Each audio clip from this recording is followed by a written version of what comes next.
Haleluya. Kami mau terima firman-Mu. Ya Tuhan, berfirmanlah Tuhan di tengah-tengah kami. Pakailah mulut bibir hamba-Mu untuk menyampaikan isi hati.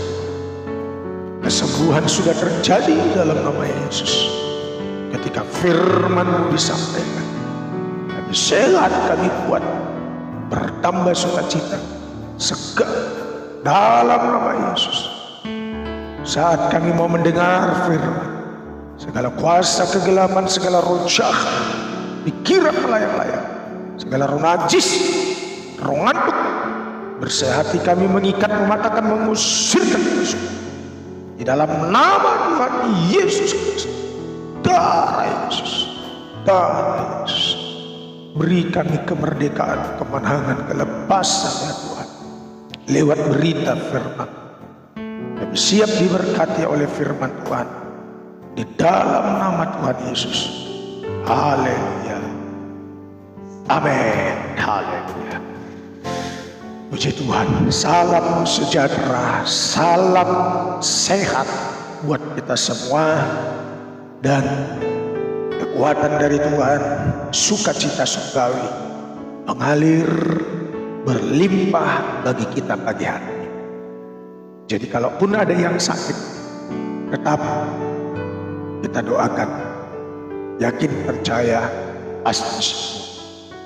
Ya baiklah, mempergunakan waktu yang sudah Tuhan berikan bagi kita, sehingga kita bisa beribadah, membawa pujian penyembahan yang terbaik bagi Tuhan, terlebih memperhatikan firman-Nya.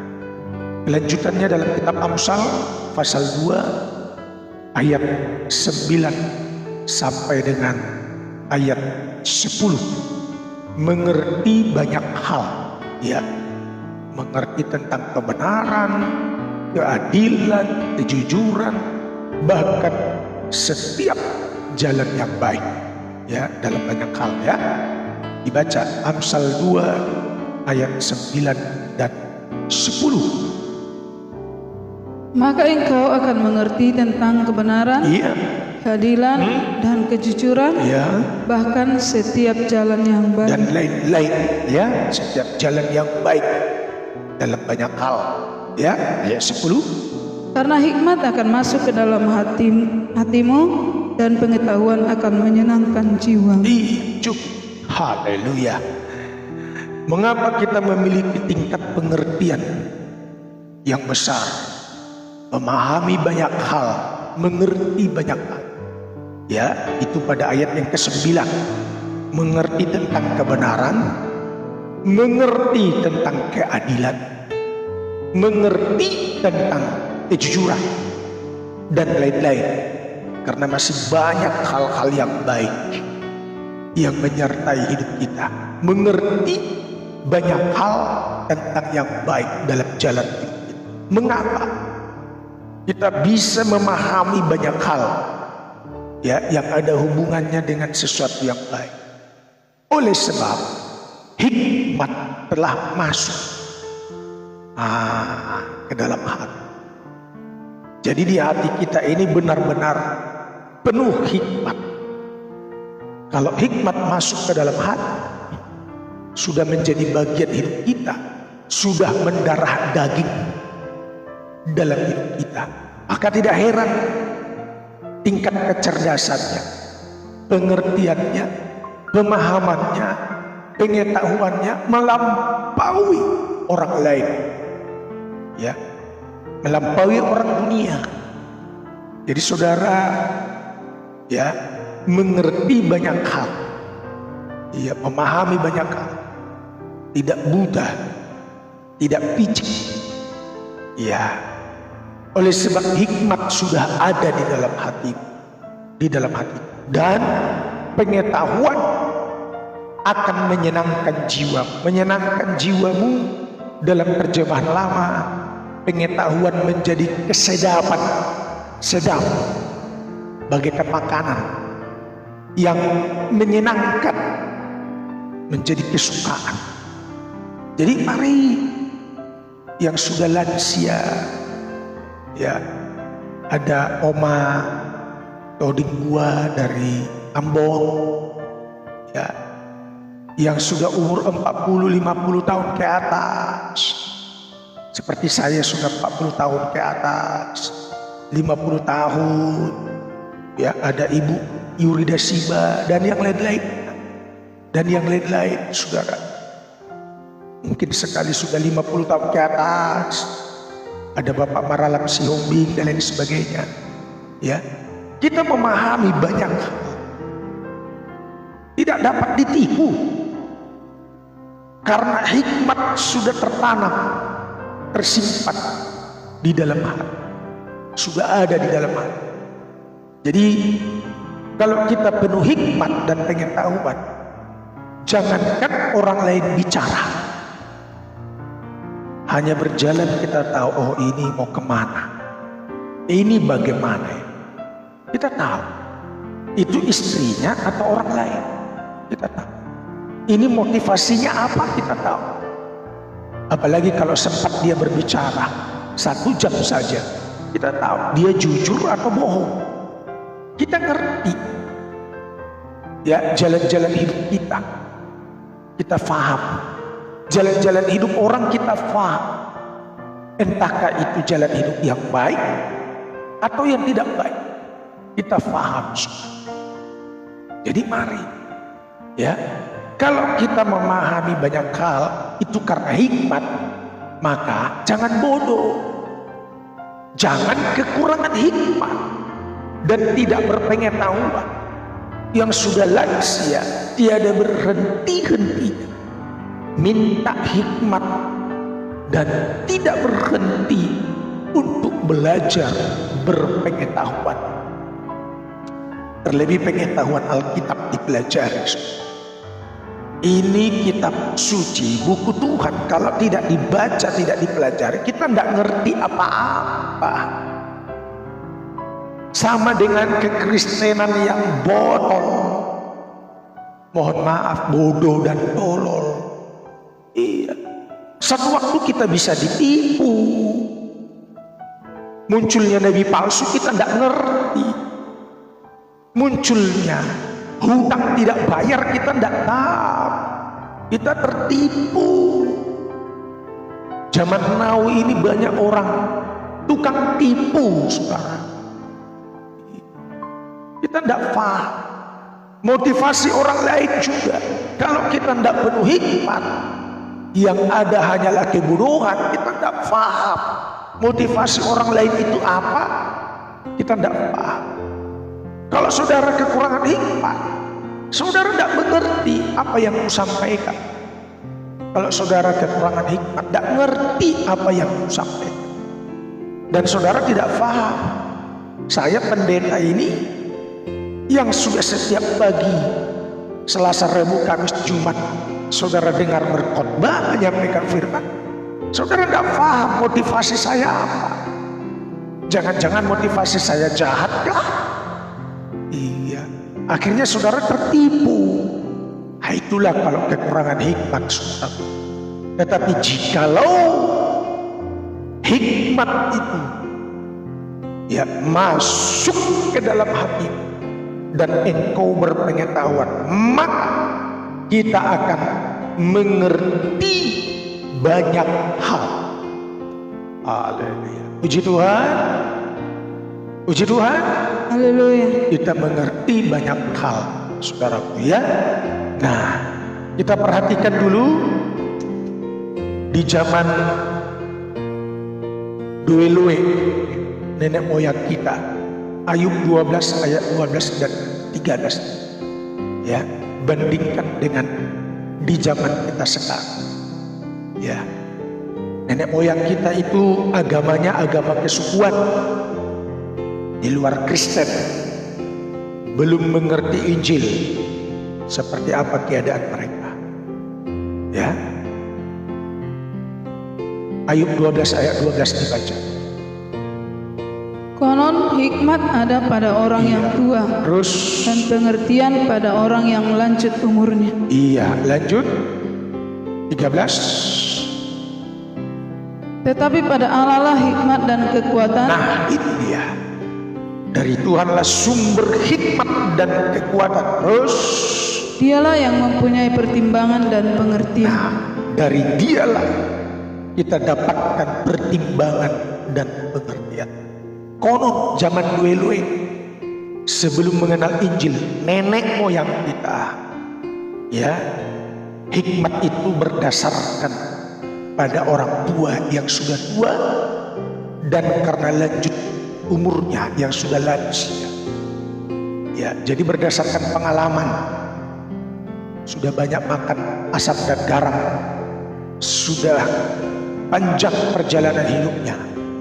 Jadi kalau minta petunjuk itu dijumpailah orang tua, ya, yang sudah lanjut umur, minta petunjuk. Ini contoh di daerah kami, ya, orang Batak zaman dulu saya pernah dengar. Saya tidak hidup di zaman dulu, zaman dulu, saudara, zaman dahulu. Saudara, nenek moyang kami itu rata-rata petani. Kalau mau tanam padi, tanya dulu opung. Opung minta petunjuk dari arwah-arwah, tapi yang betul-betul sudah cukup tua. Nah, datang si opung atau kakek yang sudah dituakan di kampung itu, di sebuah desa. Dia memberi nasihat petunjuk. Sudah boleh tanam tanggal berapa, hari apa, bulan berapa, kapan. Jadi tanaman padi itu serentak. Begitu, saudara. Iya. Mereka tahu keberuntungan itu tanggal apa, bulan berapa, harinya hari apa. Jadi sebelum mengenal Injil, pengetahuan atau hikmat itu berdasarkan dari petunjuk nenek moyang, orang tua, ya, nenek-nenek tua. Tapi sekarang ulangi baca, ya, ayat 13. Setelah kita mengenal Tuhan, baca ayat 13. Tetapi pada Allah lah hikmat dan kekuatan. Iya. Dialah yang mempunyai pertimbangan dan pengertian. Siapapun kita, baik tua, baik muda, kalau kita minta hikmat, kekuatan, pertimbangan, pengertian diberikan kepada kita, kita memahami banyak hal. Sekalipun engkau masih muda, engkau faham dalam segala hal, mengerti, ya. Kalau istilah lebih keren dalam gereja itu ada roh penimbang, bisa membedakan dari gerak-gerik seseorang. Kita tahu karena ada roh penimbang, tidak meleset dan bukan reka-reka, ya. Yang reka-reka itu bagaimana? Yang rekayasa yang berasal dari nenek-nenek moyang tadi, saudara, nenek-nenek tua. 1 Timotius 4 ayat 7. Jadi hati-hati. Kalau saudara belum paham apa-apa, jangan pergi ke dukun, tanya nenek moyang, pergi ke kuburan. Minta petunjuk. Boleh enggak cucumu ini melamar tentara? Beri rezeki pun kakek, mbah, beri rezeki, pergi ke kuburan, minta berkat, minta keberhasilan. Nah, itu dulu konon, itu zaman dulu, zaman nenek moyang kita. Saya belum lahir. Iya, jangan minta petunjuk sekarang, masih lagi pergi ke kuburan. Konyol, botol, bodoh dan tolol, saudara. Minta petunjuk pada Tuhan. Coba baca 1 Timotius 4 ayat 7. Tetapi jauhilah tahayul dan dongeng nenek-nenek tua. Iya, terus Latihlah dirimu beribadah. latih dirimu beribadah. Di dalam ibadah ada kehadiran Tuhan dan diberikannya kita hikmat. Lewat ibadah kita dengar firman, di dalamnya ada pengertian kecerdasan, pengetahuan, hikmat, kepandaian, sehingga kita paham banyak hal dalam jalan-jalan hidup kita. Segala yang baik kita tahu, entahkah yang tidak baik kita juga tahu. Jadi jauhilah tahayul-tahayul, dongeng nenek-nenek tua. Ada lagi, ya, dalam ibadah sering terjadi reka-reka itu, rekayasa, tidak berdasarkan firman. Ya, apa itu? Kolose 2 ayat 18. Tadi dongeng nenek-nenek tua itu di luar ibadah, ya. Sekarang, ya, di dalam ibadah ada juga Kolose 2 ayat 18. Apa itu? Baca. Janganlah kamu biarkan kemenanganmu digagalkan oleh orang yang berpura-pura merendahkan diri dan beribadah kepada malaikat. Apa itu? Serta berkancang pada penglihatan-penglihatan dan tanpa alasan membesar-besarkan diri dengan pikirannya yang duniawi. Iya, pura-pura merendahkan diri, hidup dalam kesombongan, menonjol-nonjolkan diri. Lewat apa? Penglihatan-penglihatan. Nah, ini bahaya. Saya tidak antipati kalau itu penglihatan sumbernya dari Tuhan, kalau itu nubuatan dari Tuhan. Tahu enggak, kalau yang dari Tuhan, segala penglihatan dan nubuatan pasti terjadi. Saya melihat di daerah kami Sumatera Utara banyak muncul nenek-nenek bernubuat, nenek-nenek bernubuat, tidak terjadi, palsu. Kakek-kakek bernubuat, tidak terjadi, dongeng, palsu. Dalam ibadah, penglihatan berdasar, aku melihat kota Medan akan banjir, hanyut, padahal tidak, palsu. Ayo dong, cerita Alkitab saja, ya, yang menghantam dosa. Ya, baca Alkitab yang menyucikan hidup kita, ya, yang membasuh kita. Jadi jangan berdasarkan penglihatan-penglihatan yang membesar-besarkan diri. Tuhan sudah bicara padaku. Apa iya segampang itu? Hidup tidak suci, Tuhan ngomong. Yang benarlah. Jangan jadikan sandiwara pelayanan ini, saudara. Saya tidak berani dikit-dikit berkata, Tuhan sudah ngomong, Tuhan sudah ngomong. Nanti rekayasa. Bukan lu buat, lu yang buat, lu yang buat, lu buat. Saudara, berdasarkan penglihatan, membesar-besarkan diri, supaya seluruh perhatian saudara kepadamu. Ini bahayanya. Coba lihat ayat selanjutnya 19. Tidak berpegang teguh kepada Kristus sebagai kepala. Ini bahayanya. Menonjol-nonjolkan diri, gerejaku, pendetaku, kehebatanku, kekayaanku, semua karenaku. Baca ayat 19. Sedang ia tidak berpegang teguh kepada kepala. Iya. Dari mana seluruh tubuh yang ditunjang dan diikat menjadi satu oleh urat-urat dan sendi-sendi menerima pertumbuhan ilahi. Iya. Jadi kita ini bagikan urat anggota tubuh yang lain menjadi satu. Ya. Di dalam tubuh kita ini banyak ini urat-urat, saudara. Urat-urat. Ya. Jaringan-jaringan peredaran darah itu, saudara. Ya, saluran-saluran darah itu urat. Ada urat saraf, ada urat tangan, urat nadi, banyak. Dan mereka saling mengikat satu dengan yang lain, saudara. Itu bagaikan anggota tubuh menjadi satu tubuh. Tetapi kesemuanya ini urat-urat. Urat tangan, urat kaki, urat nadi, urat kepala, urat saraf. Dan semua ya diikat menjadi satu dan berpegang teguh kepada kepala. Antenanya, parabolanya kepala, perintahnya dari kepala. Jadi tidak usah kita membesar-besarkan diri, sudah. Ini bahayanya, nubuat tidak terjadi.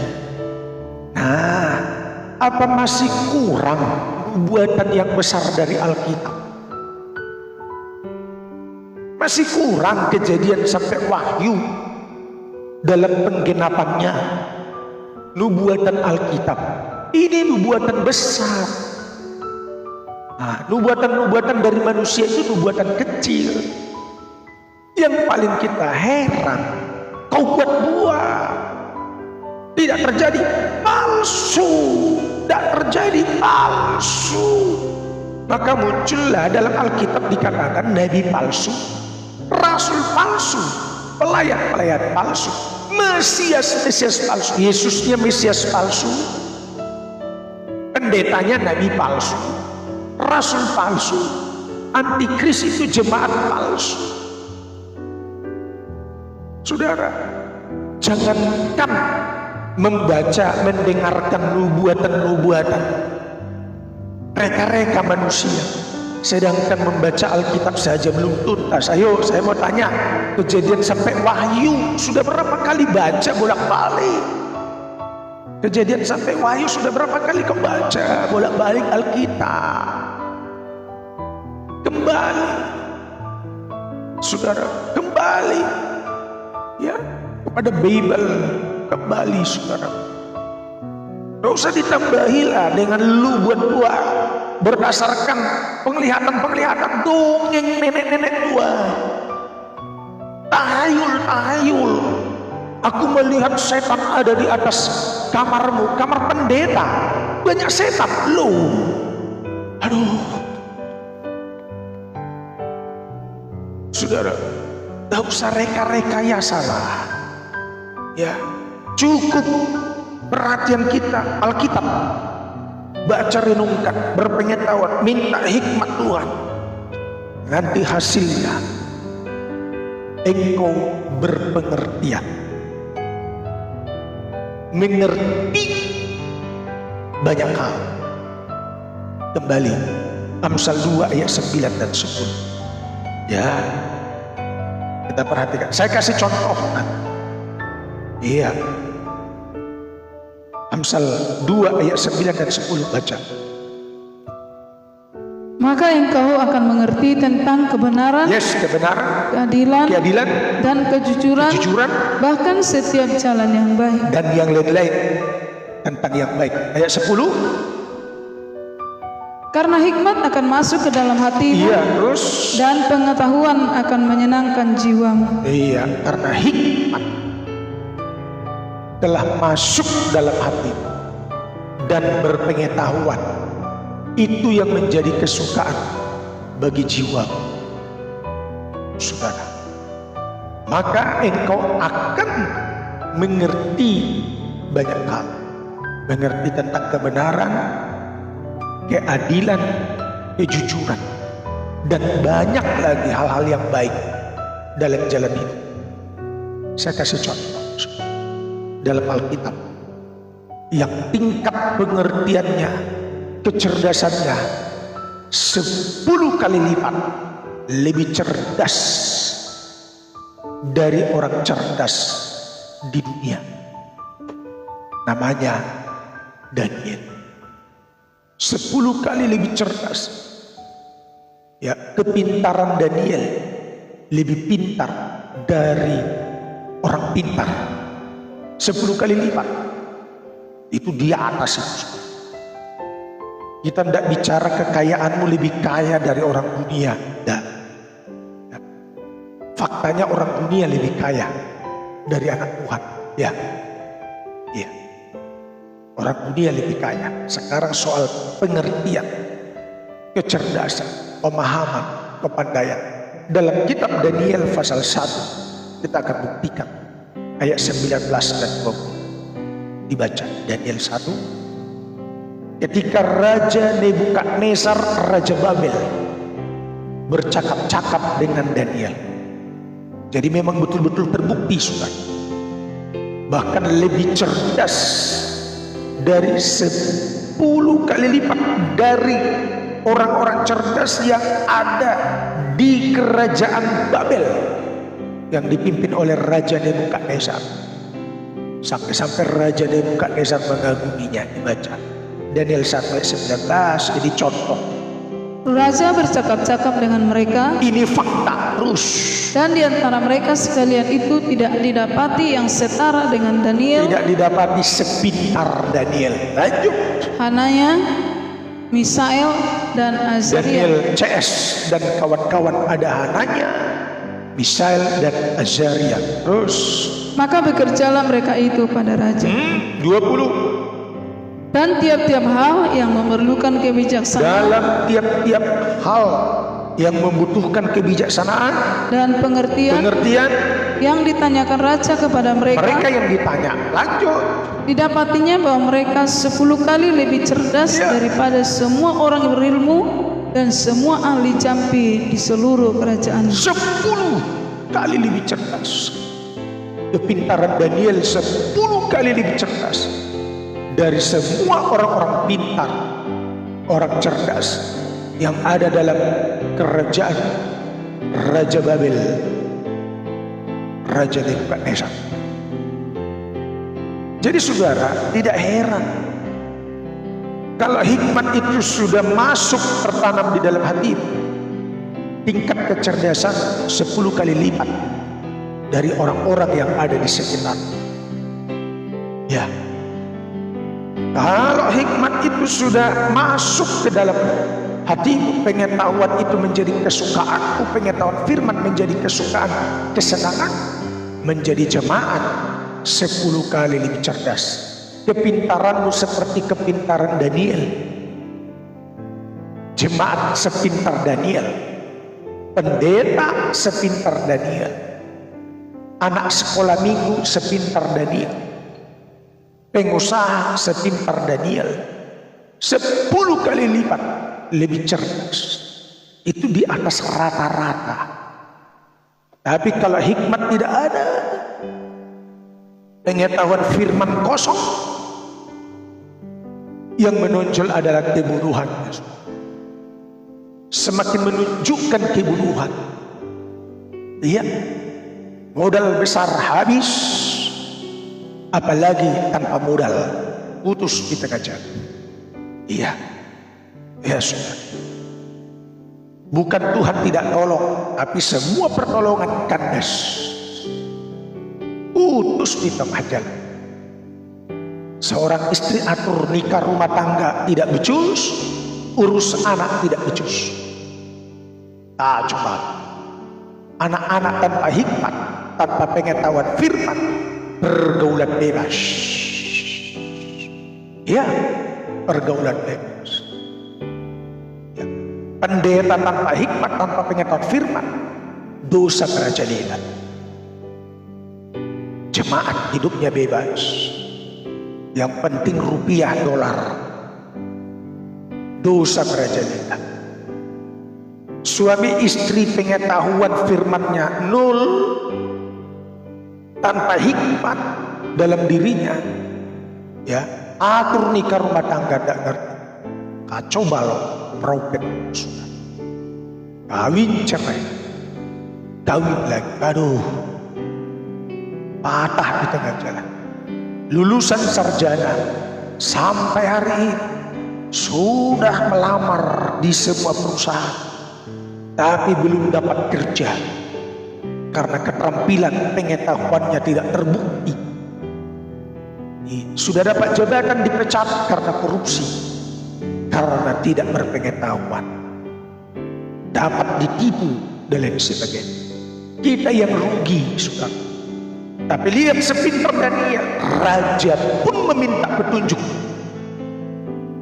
Raja Nebukadnezar sepintar Daniel. Ketika dibutuhkan kebijaksanaan, pertimbangan, pengertian, pemahaman, Daniel CS yang ditanya. Nah, itulah hebatnya. Kalau kita mendapatkan hikmat, kita bedah, mengerti banyak hal. Yang pertama, mengerti tentang kebenaran. Itu tadi dalam kitab Amsal pasal 2. Kembali dibaca ayat 9 dalam 3 hal yang disinggung di sini, saudara. Ya, Amsal 2 ayat 9. maka engkau akan mengerti tentang kebenaran, 1, keadilan, 2, dan kejujuran, iya, bahkan setiap jalan yang dan baik. lain-lain. Mengerti segala yang baik dalam hidup kita. 1, tentang kebenaran, 2, tentang keadilan, 3, tentang kejujuran. Jadi kita ngerti apa itu kebenaran dan kita bisa hidup benar. Kalau ada hikmat dalam dirimu, pengetahuan firman, kau bisa hidup benar. Bisa. Iya. Saya nanti kasih contoh. Apa itu kebenaran? Ya, Yohanes 17 ayat 17. Yohanes 17. Jadi tidak sulit mengerti tentang kebenaran jikalau ada hikmat. Yohanes 17 ayat 17. Kuduskanlah mereka dalam kebenaran, Ya. firman-Mu adalah kebenaran. Itu dia. Jadi bicara seputar kebenaran, itu bicara tentang firman. Bicara kebenaran bisa hidup kudus karena firman. Bicara tentang kebenaran, kita tidak sulit mengerti firman. Kita baca, oh ini maksudnya. Oh, puji Tuhan, saya dapat renungan pagi ini. Kita dengar firman khotbah Pak Pendeta Siombing, kita ngerti, oh itu maksudnya. Tidak sulit dimengerti. Bahasa Indonesia kok, saya tidak pakai bahasa Batak. Saya tidak pakai bahasa Inggris, walaupun saya tidak mengerti bahasa Inggris. Iya. Ketika kita dengar khotbah dari Pak Pendeta Siombing, oh iya itu maksudnya. Ngerti. Jadi tidak sulit mengerti kebenaran, tentang kebenaran. Seputar kebenaran itu seputar berita firman. Dan hidup tentang kekudusan, bisa hidup suci karena firman. Bisa. Sebaliknya, karena tidak ada hikmatlah, tidak berpengetahuan firmanlah. Tidak usah dibuka Amsal 2 ayat 10 tadi. Ini sebaliknya, karena tidak ngerti firmanlah, tidak ngerti tentang hikmat dan tidak berpengetahuan firman, ya, sehingga tidak bisa hidup benar. Bisa kita hidup benar. Kita lihat di zamannya. Wow, ini seru, manis, saudara. Wow, dahsyat. Bapak Nuh, Kejadian 6 ayat 9. Ini seru. Kejadian 6 ayat 9. Di zamannya. Pertanyaannya, di zaman kita sekarang bagaimana? Ayo, siapa dia? Di zamannya. Baca. Inilah riwayat Nuh. Iya, Nuh. Nuh adalah seorang yang benar dan tidak bercela di antara orang-orang sezamannya. Di antara orang-orang di zamannya. Terus. Dan Nuh itu hidup bergaul dengan Allah. Iya, siapa yang saya maksud sebagai contoh? Bisa hidup benar. Ya tentunya karena sudah mengertilah tentang kebenaran. Di zamannya, di zaman Nuh hidup di antara orang-orang di sekitarnya, di zamannya.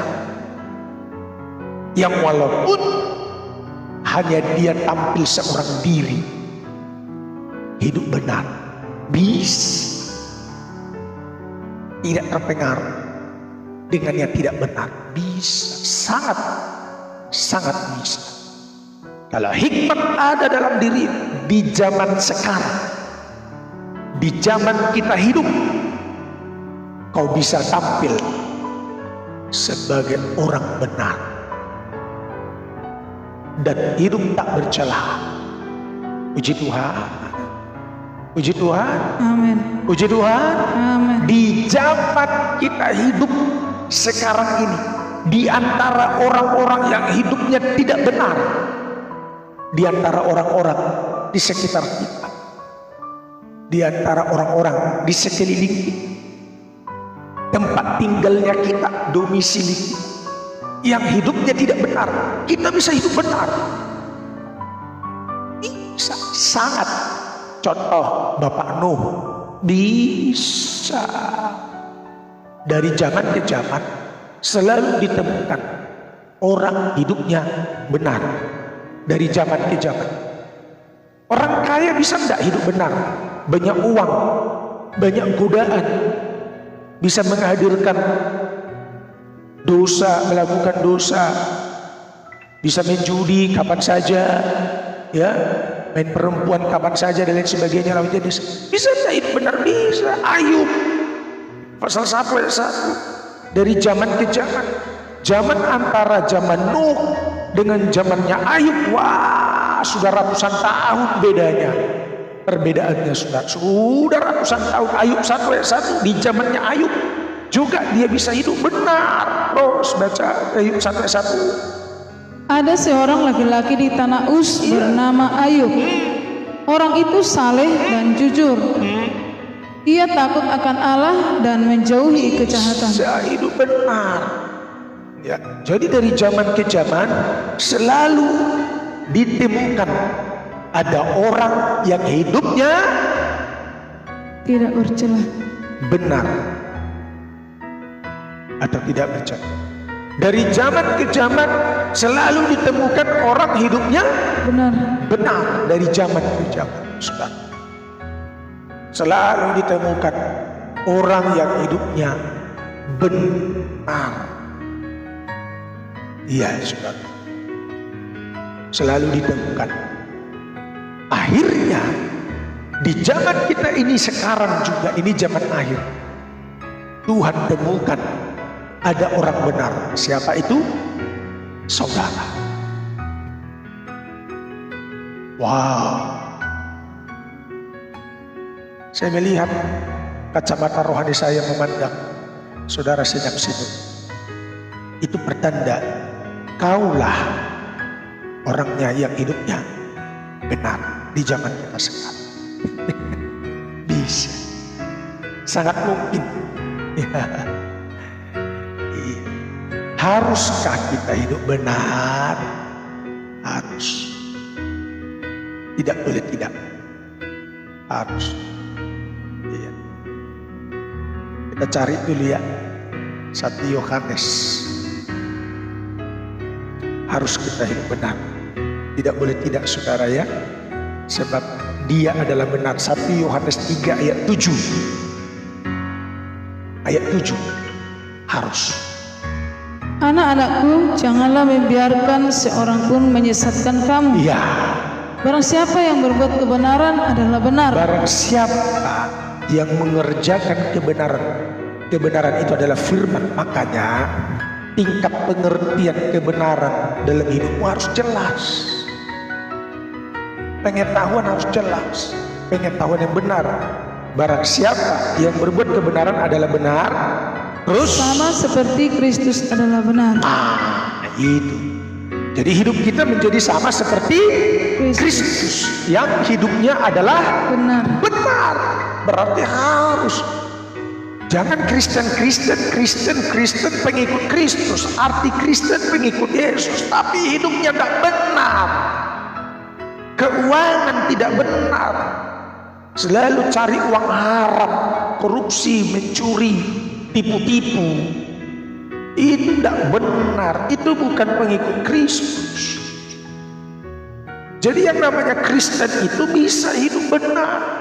Dari mana kita tahu seseorang hidupnya benar? Lewat perbuatan-perbuatannya yang benar. Anak gadis kalau berpacaran harus pasangan yang seimbang. Tahu enggak? Amram dan Yochebed. Lahirlah si Musa, pemimpin besar. Lahirnya Musa bukan tanpa alasan, tanpa dasar. Lihat papa mamanya, itu sama-sama berasal dari suku Lewi. Papanya suku Lewi, pelayan. Mamanya suku Lewi. Amram dan Yochebed. Tidak heran, lahirlah pemimpin besar. Tapi lihat kitab Kejadian pasal 6. Lahirlah orang-orang raksasa.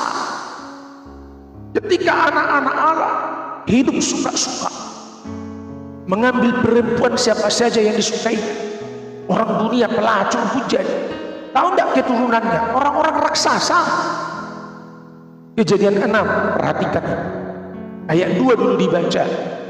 Saya akan tunjukkan orang raksasanya di mana. Ya. Kita pasti temukan Kejadian 6 ayat 2. Maka anak-anak Allah melihat bahwa anak-anak perempuan manusia itu cantik-cantik. Lalu mereka mengambil istri dari antara perempuan-perempuan itu siapa saja yang disukai mereka. Iya, siapa saja yang disukai mereka. Ya, ayat 7.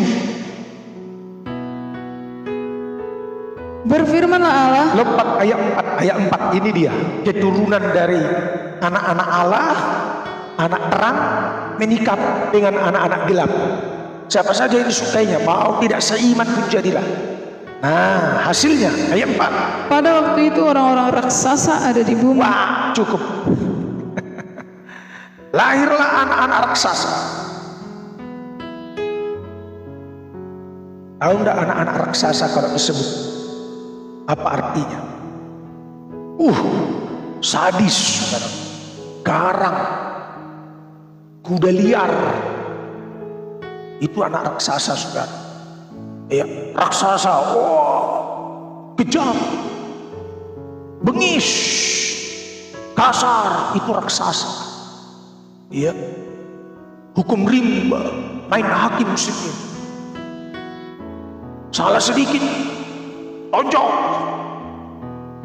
ambil senjata tajam, ya, pukul, lempar, rajam, lempar, bunuh, tangkap. Wah, itu orang-orang raksasa begitu. Tahu enggak raksasa? Kalau yang normal makan satu piring, orang raksasa, wah, enggak normal, saudara. 3 piring, 4 piring, rakus. Itu raksasa. Iya. Jadi itu karena bibit dari orang tua. Tidak berhati-hati tentang pasangan hidup, tidak benar. Maka semua harus benar.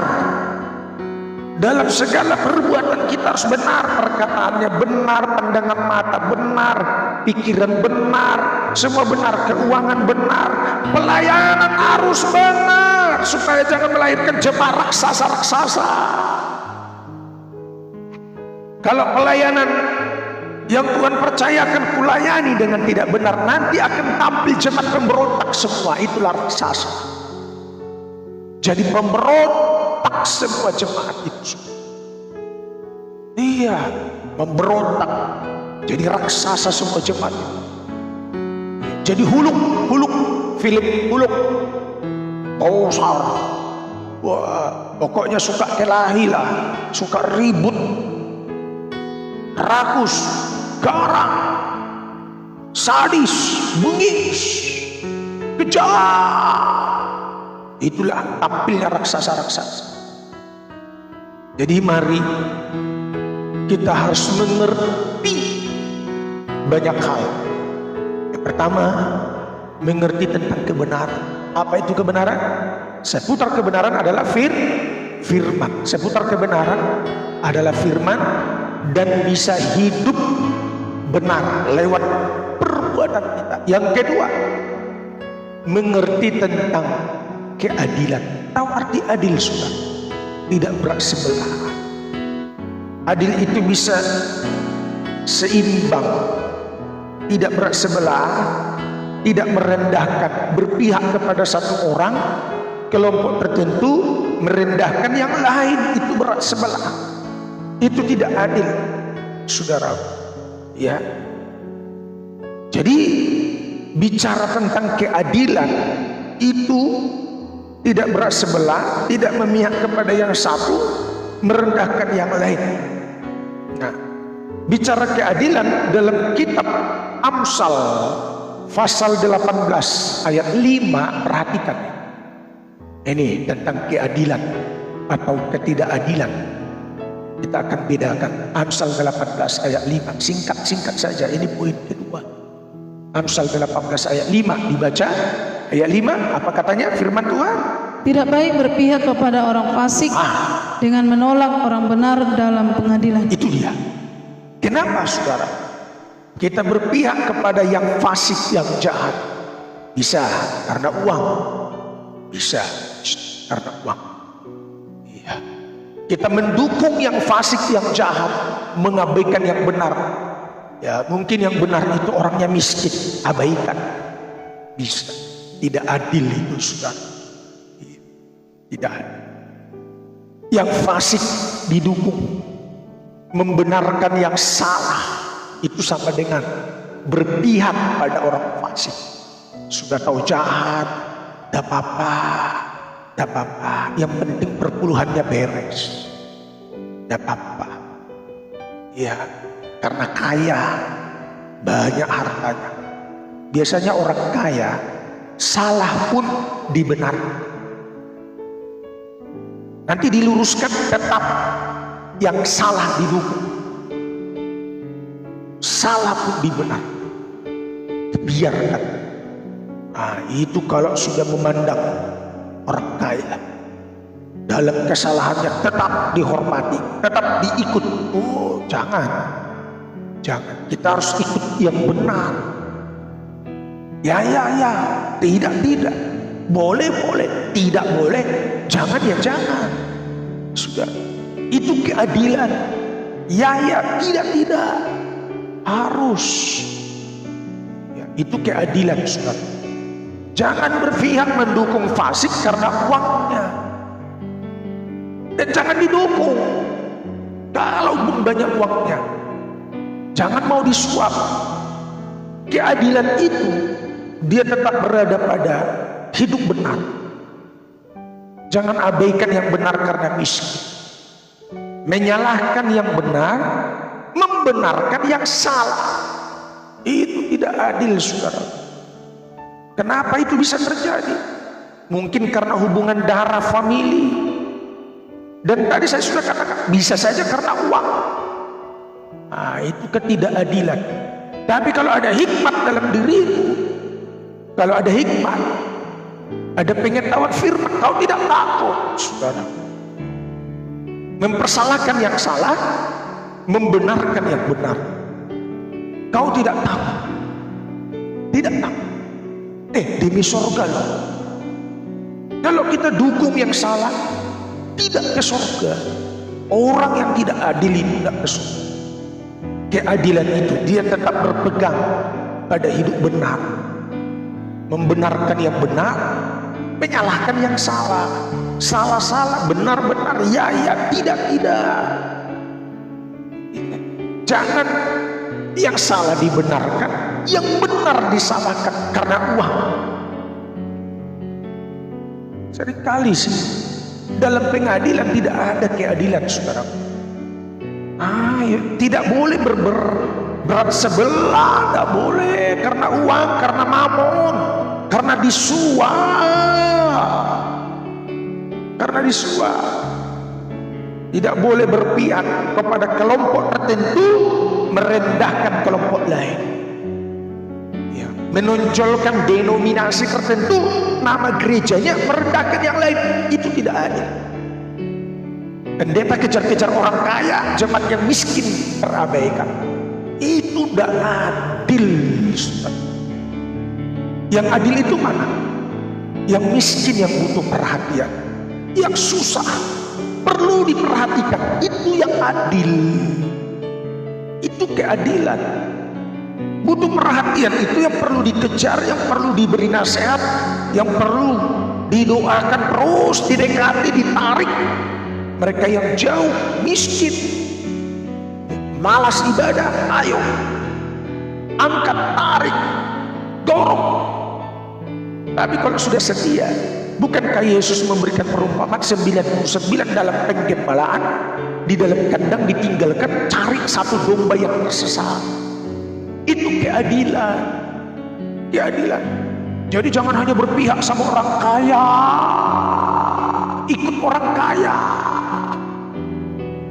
Nah, itu penjilat namanya, saudara. Penjilat.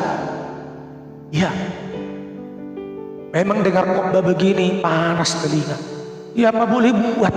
Sebuah kebenaran harus tampil setiap pagi. Sebab kalau tidak disampaikan hatiku pun gelisah. Berarti saya tidak benar ini. Kalau tidak berani menyampaikan, saya tidak benar. Saya juga dikoreksi. Jangan menjadi pendeta penjilatnya orang kaya. Iya, harusnya yang miskin lah butuh perhatian, yatim piatu, janda-janda susah, butuh diperhatikan. Itulah keadilan. Terakhir, ya, mengerti tentang kejujuran. Tadi tentang kebenaran, bisa hidup benar. Yang kedua tentang keadilan, tidak berat sebelah, jangan mau disuap karena kaya. Tidak boleh, saudara, karena kekayaan. Pendeta kaya diagung-agungkan, jemaat kaya terus kayak beruang, wah banyak uang, wah diagung-agungkan. Itu tidak adil. Dan yang ketiga, saudara, kalau ada hikmat tertanam di hati, engkau mengerti tentang kejujuran. Tahu enggak arti jujur, saudara? Jujur dalam kitab Amsal 11 ayat 3. Apa arti jujur? Jujur dalam perkataan dan perbuatan, loh ya. Jujur dalam kata-kata dan perbuatan. Seperti apa maksudnya? Amsal 11 ayat 3. Orang yang jujur dipimpin oleh ketulusannya, Tulus, tetapi pengkhianat dirusak oleh kekurangannya. tidak mengkhianat dan tidak curang. Tulus mencintai seseorang, suami istri. Tulus mengasihi jemaat, melayani jemaat. Tidak jadi pengkhianat dalam nikah rumah tangga. Ya, kalau jadi pengkhianat, tidak setia, itu tidak jujur. Jadi bagaimana kalau suamiku tidak tak kuat, doakan. Tulus kau berdoa untuk dia, mencintainya. Saya kenal ada anak Tuhan. Itu saya, satu fam dengan saya, selalu ikut doa pagi. Lasria Silaban namanya. Saya percaya ibu tulus mencintai suami. Puji Tuhan. Iya, anaknya sudah 3. Wah, mereka dalam nikah rumah tangga yang kuat, teguh. Doakan selalu keluarga, tulus mencintai keluarga, anak-anak. Iya, saya lihat 3 anaknya sangat akrab dengan ibu ini. 2 minggu yang lalu saya berkunjung ke rumahnya, sangat akrab. Perhatian ibu ini, Lasria Silaban, terhadap anaknya, bagus. Benar-benar tulus mengasihi keluarga. Itu namanya jujur. Jangan jadi pengkhianat loh. Jangan. Ya. Banyak ini suami-suami jadi pengkhianat. Pendeta pengkhianat bagaimana? Ya. Tinggalkan pelayanan dan lain sebagainya. Harus jujur, saudara. Saudara, ulangi baca, biar ngerti kita, baik dalam perkataan dan perbuatan. Amsal 11 ayat 3 tadi. Iya, baca. Orang yang jujur dipimpin oleh ketulusannya, ya, tetapi pengkhianat dirusak oleh kecurangannya. Jangan curang. Ya. Jangan jadi pengkhianat. Saya berkhotbah ini tidak ada motivasi lain. Saya tidak ngomong, ayo khotbahnya uang melulu, berpeluang. Kolektifmu mana? Korbanmu mana? Itu tidak tulus. Firmanku terima dengan cuma-cuma, ya sudah, free. Beri dengan cuma-cuma. Kalau memang hati yang tergerak, itu lain cerita. Ya. Kadang-kadang tidak bisa ditahan-tahan, harus dan dipaksa. Terima korban ini Pak Pendeta, itu lain. lain. Tapi tidak ada motivasi minta lo ya, jangan.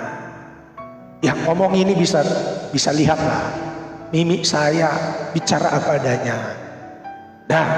Saya tidak cari untung, harus tulus, jangan mengkhianat, jangan curang. Aduh, ngeri sudah. Karena kalau kita tidak jujur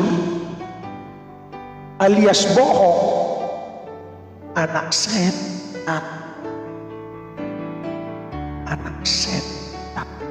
Ayat terakhir,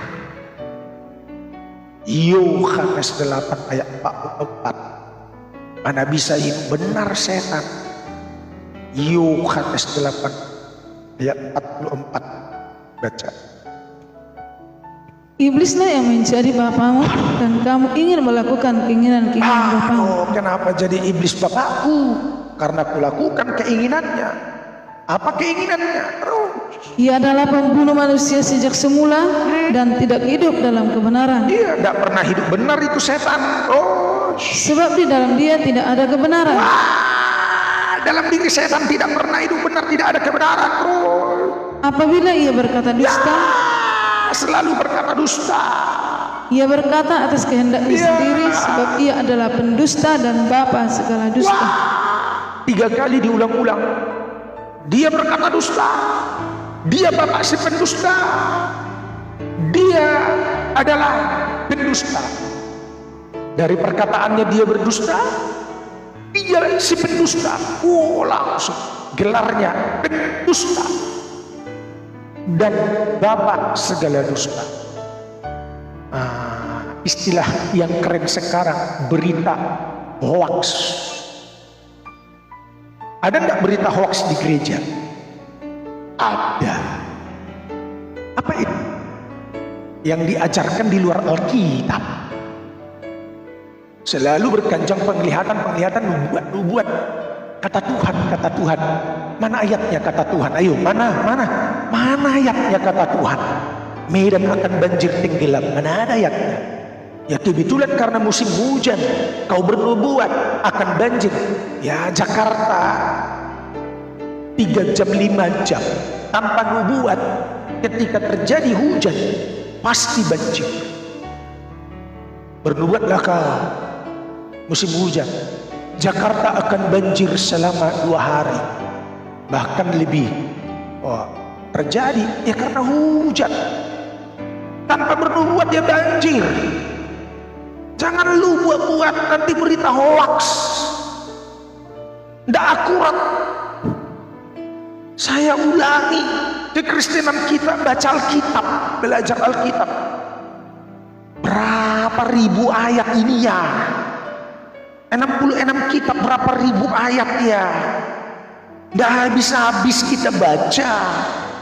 Diulang-ulang, renungkan, minta Roh Kudus beri hikmat, kepandaian, pengetahuan. Tidak ada artinya nubuat tidak berdasarkan Alkitab. Bahaya. Nanti tidak terjadi palsu. Saya arahkan saudara, baca Alkitab. Selalu terngiang di pikiran saya lagu sekolah minggu, lagu anak-anak, baca kitab suci, doa tiap hari, doa setiap hari, doa setiap hari. Baca kitab suci, doa setiap hari, kalau mau tumbuh. Baca kitab suci dong, supaya berita yang disampaikan bukan berita hoax. Supaya hidup kita dipimpin oleh ketulusan, tidak bohong. Yang suka bohong itu ya berkata bohong, dan dialah si pendusta itu, bapak segala dusta itu, anak setan yang suka bohong. Tahu enggak yang suka bohong ini?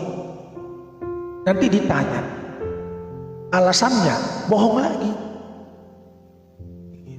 Kamu dari mana? Dari gereja. Padahal lagi pacaran. Ketemu dengan siapa? Ketemu dengan pendeta. Padahal tidak. Bohong lagi kan? Pendetanya Memangnya tidak pergi? Tidak, bohong lagi. Dia karang rangkaian kebohongan, sudah. Anak setan. Anak Tuhan tidak suka bohong. Tidak suka bohong. Makanya baca Alkitab. Tuhanlah memberkati, saudara. Ya, jadi kalau ada hikmat, ada pengetahuan, maka kita mengerti tentang kebenaran, tentang keadilan, dan kejujuran. Haleluya. Satu pujian, puji G, kurenungkan firman siang dan malam. Ini gaya hidup kita, renungkan firman siang malam. Haleluya. Kurenungkan, ya. Amin. Haleluya. Kita mau terima doa berkat. Kita sudah diberkati lewat firman dan saling mendoakan. Usaha pekerjaan Tuhan pasti tolong. Yes. Kurenungkan firman-Mu siang dan malam. Ku pegang perintah-Mu dan ku lakukan. Engkau tahu ya Tuhan, tujuan hidupku hanyalah untuk menenangkan hatimu. Kurenungkan firman-Mu siang dan malam.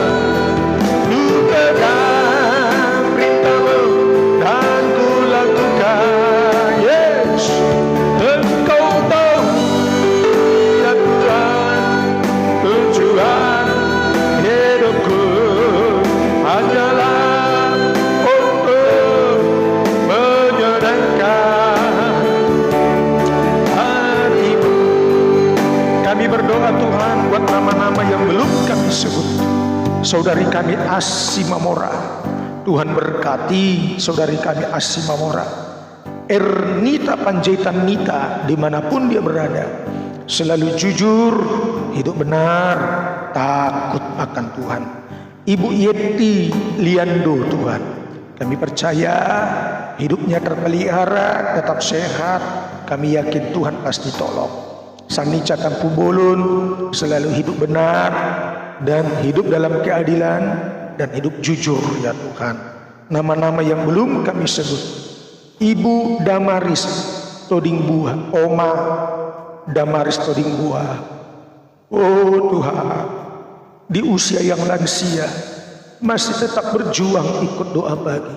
Berkati kesehatan, sudah terima firman, berkati kerohaniannya. Mentalena setia, pengikut setiamu, setiap pagi ikut doa. Berkati saudari kami ini, mentalena setia, berkati dia Tuhan, bertumbuh kerohaniannya. Dorcas Linawati bertumbuh menjadi kuat. Inilah nama-nama yang belum kami sebut. Kami percaya masih ada yang lain, tetapi Tuhan tidak akan lewatkan mereka. Terima kasih Tuhan. Diberkatilah kesehatanmu, diberkatilah nikah rumah tanggamu, diberkatilah usaha pekerjaanmu, pengikutanmu kepada Tuhan tetap setia. Roh yang menyala-nyala melayani Tuhan, bisa hidup benar, hidup dalam keadilan, hidup dalam kejujuran. Dimanapun engkau berada, Tuhan tahu isi hatimu, Tuhan tahu pekerjaan. Limpah berkat jasmani, kesehatan, dan kerohanian dalam nama Tuhan Yesus. Haleluya. Amin.